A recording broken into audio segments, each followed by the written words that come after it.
یو مسلمان بنده دی هغه ما باندې تبه راځي او انتهایی زیات او شدید تبه را باندې راځي، نو آیا د دغه تبه د پاره علاج شته قرآن کې؟ او یا یو مسلمان بندوي چې مال غصه ډیر راځي او زد را کې ډیر زیات دی، معمولی خبره باندې زد کومه زیل کومه او په معمولی خبرو باندې د خلکو سره انخلم او جګړې کومه، دا بیکار عادتونه برانه څنګه وځي؟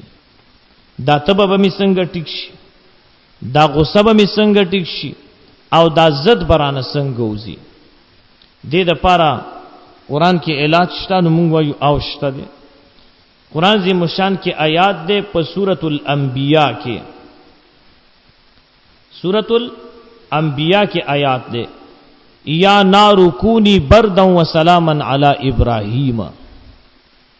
دا آیات ده چې کوم مسلمان بندا دا آیات وای په اوبو باندې چوف کوي یا براه راست په خپل ځان باندې چوف کوي، الله پاک به تبم ختم کی. او دغه رنگي الله رب ذوالجلال جل جلاله بد د غصم ختم کی، او د کې چې کم زد وی نو الله پاک به هغه ختم کی. او شاه انور شاه کشمیری رحمه الله لیکلی دی، داغه یو کتاب دی گنجین اسرار، او خپل نوم دی اسرار کشمیری. نو دغه گنجین اسرار کې اغلی کی چوم دغه آیات یا نار کونی بردا و سلاما علی ابراہیم، دا بدرې ځای اولی کی، یو کاغذ باندې بدریزل اولی کی، بیا بل کاغذ باندې دریزل، بیا بل کاغذ باندې دریزل، نو دا بدرې سختونه شي. نو یو به غرموس کی، یو سحر، یو غرمه، یو ماخام.